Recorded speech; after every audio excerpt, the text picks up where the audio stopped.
invite you to come and sit down. We are supposed to be live on Facebook in 1 minute. You know, everyone's waiting.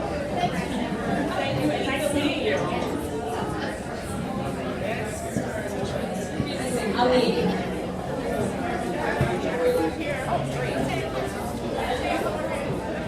Good morning and welcome. I am Sarah Lucas. I am CEO and one of the 4 co-founders of Beyond Type 1. I want to welcome you all here to our very first collaboration with Ariel Lawrence and Diabetics on the Margin.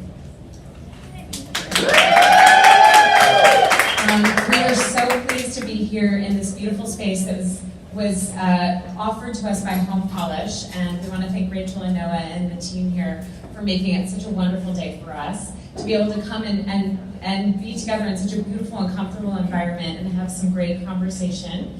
I want to say hello to everyone on Facebook. We are so happy you all are here, and for those who couldn't be with us today, we hope you enjoy the conversation. Beyond Type, I'm going to tell you really briefly, Beyond Type 1 was founded in 2015 to primarily serve the Type 1 population in living well today. We felt that there was a gap in just real authentic resources, and we wanted to create sort of this lifestyle lens because you all who live with Type 1 are self-managing a disease essentially for life. So we wanted to make sure you had every possible resource and ability to connect and have conversations and help each other along, because Type 1 is best managed, as we know, in a community. And of course, with your medical professionals, we have Dr. Pena here, of course, today, who is one of those wonderful healthcare providers. But Type 1 is really a disease that you all are managing.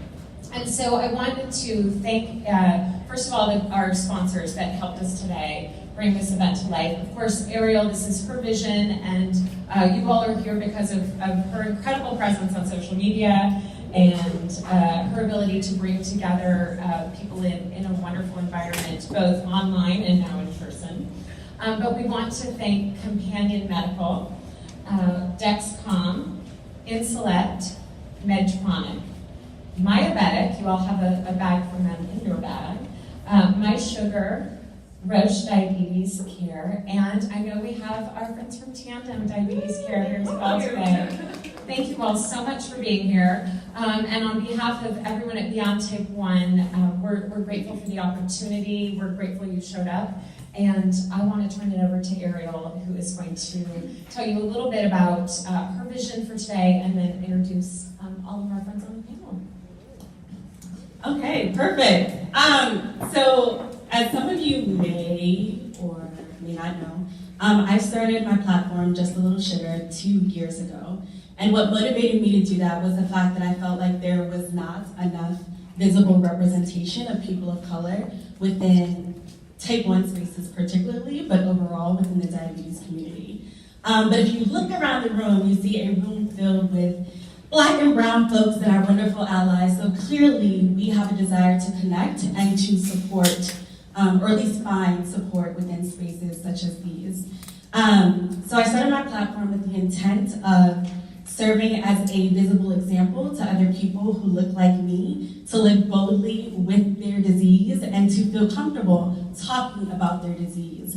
And one of my intentions has always been to highlight other people of color who are doing awesome things. So a few months ago, I got a few of my friends together and we did a photo shoot in which we called it Diabetics on the Margin. So the idea was that we were shedding light on populations that are typically marginalized within our society that we often don't see or pay enough attention to. And as we all know, those tend to be people of color. So my hope for today is that everyone within this space would feel empowered and would leave here today feeling more confident in telling their stories, understanding and knowing that there's space for them here and comfortable in claiming that space and a seat for themselves at the table. As we all know, diabetes impact within communities of color isn't a good one, right? So if you were to think of outcomes, we know that diabetes tends to adversely affect folks who are from communities of color in terms of complications, death rates. We are 1.5 to 2 times more likely to die from complications of diabetes. If we're looking at the type 1 community in particular, Blacks and Latinos tend to have higher A1Cs. We tend to underutilize technology and pumps. And we also are 30% more likely to suffer from DKA, right? So if you think about all of those complications and those statistics, there's a lot at stake here. Our lives are at stake, and it's important that we feel connected to this community and feel like we can advocate for ourselves and share our stories. And so I really appreciate each and every one of you for showing up today and showing that our stories matter, and just really being a part of this vision. It means so much. And with that, I will begin to introduce our lovely panelists as well as the moderators. So actually, wait first. Let me pause. There's this quote that I really, really wanted to read, and it's by Sonia Sotomayor, who is a Latina, a T1D from the Bronx, and of course, most importantly, a Supreme Court Justice, right? So there's a quote where she says, "A role model in the flesh provides more than inspiration. His or her very existence is confirmation of possibilities one may have every reason to doubt, saying, yes, someone like me can do this." So that's really what I want you to walk away from today, feeling like, yes, someone like me can do this. Yes, someone like me can get more involved in the diabetes community. Yes, someone like me can learn to be a better advocate for myself. Yes, someone like me who's an ally can feel more comfortable in bringing up conversations of inclusion and diversity, even when we're afraid and feel like it's not welcomed in a particular space.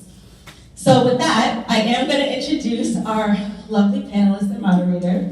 So our moderator for the day is Grace Bonney. She is the founder. Woo! My mouth is dry, y'all, so bear with me. She is the founder of Design Sponge, which is an online blog for the creative community. She's also the author of In the Company of Women and Design Sponge at Home, and an advocate for inclusion and intersectionality. Next up, we have Ali Abdul Karim.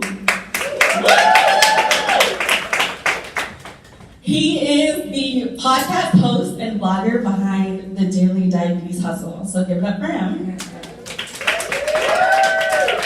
Next, we have Dr. Maria Pena, who is an assistant professor and director of endocrine services at Mount Sinai Hospital. Her specialties are endocrinology, diabetes, and metabolism, as well as obesity medicine. And she's from New York, y'all.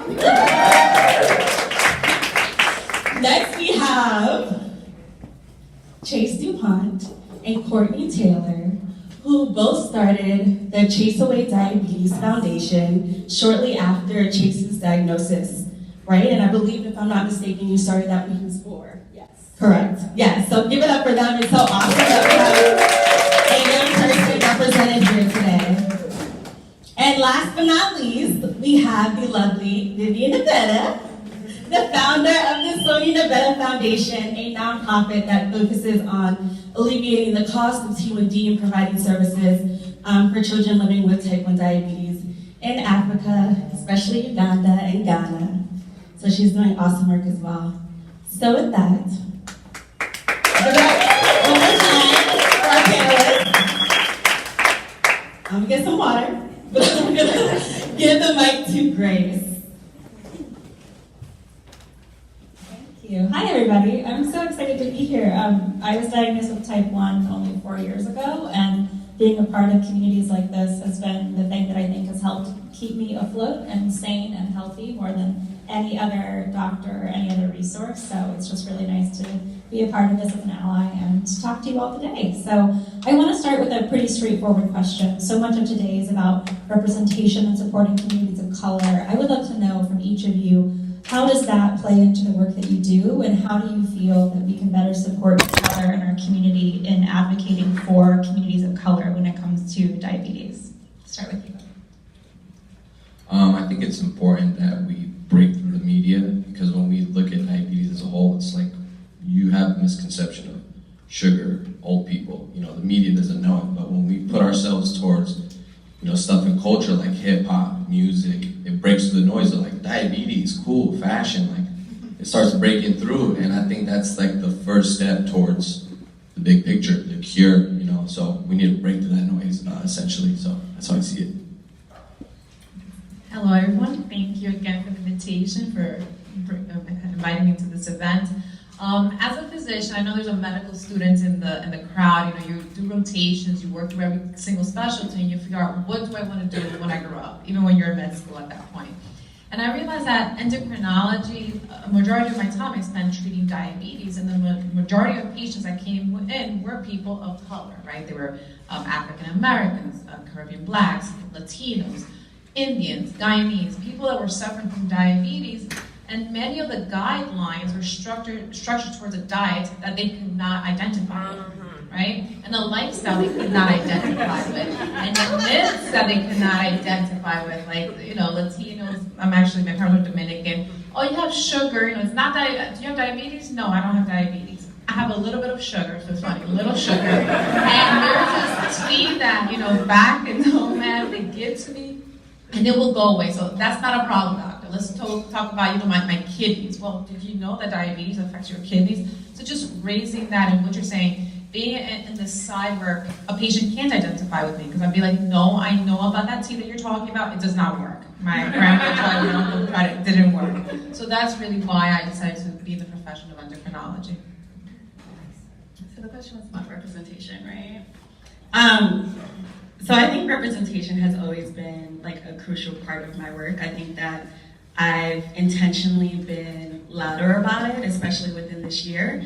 But again, the reason why I started my platform, it was a couple of years after my grandmother had passed away from complications of diabetes, and I really felt like at that point, while she was dying, witnessing her on dialysis, witnessing her go through amputations, witnessing her losing her sight. Sorry, Mom, I'm putting all our business out there. While I was watching all of that, I was really scared, and I wondered to myself, like, am I going to end up like this too?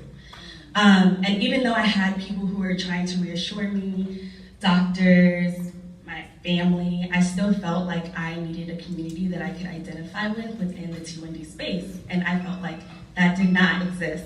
Yes, the Dexcom alarm's going off. So with that being said, representation, I wanted to see visible examples of people like me that I could connect to, and so I decided that I was gonna start small. And you know what, I was just gonna share my story. And then my hope, especially over the last year, was that I would be able to get other people to do the same.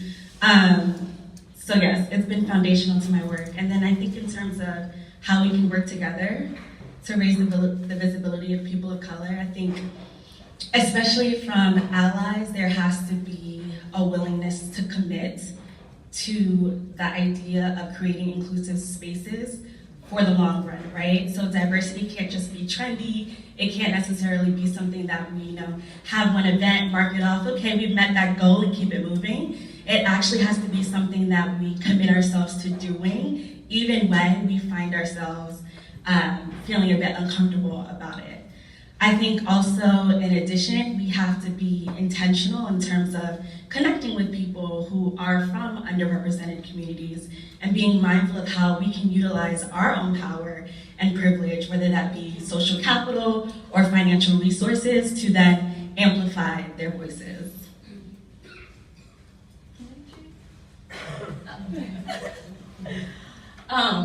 So when I think about this question, there are a couple of parts to it for me.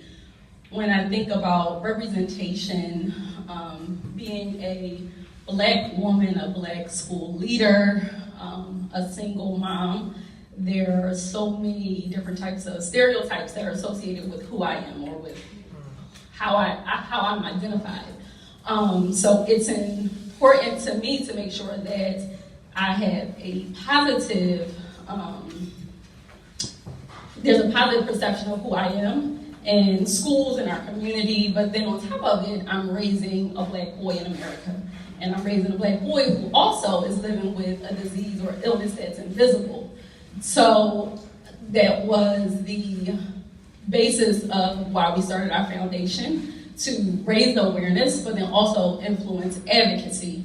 And when I think about what that looks like, it's making type 1 diabetes, making him a priority, on so many different levels. So making him a priority in our family, making him a priority in his school, in our community, and then our next stop in the country, because, you know, individuals who live with diabetes, especially individuals of color, they're not a priority. And because it's invisible, because people of color are not a priority, and then also because it's just not a popular illness. So that's the first part of it. And then also with our foundation and being visible in our community, we reach out to our community members, and not all of them have diabetes, but we make sure that we share our vision on the importance of education and the importance of literacy. And through that, people come out for events, whether it's back to school events, whether it's just reading in the park, and then they learn about the foundation, and then they learn about what it's like to live with type 1 diabetes. So that's why I say just so many different parts of the question, because our representation matters, our stories matter, and that kind of leads to the advocacy that we do and that I trickle down to Chase. All right.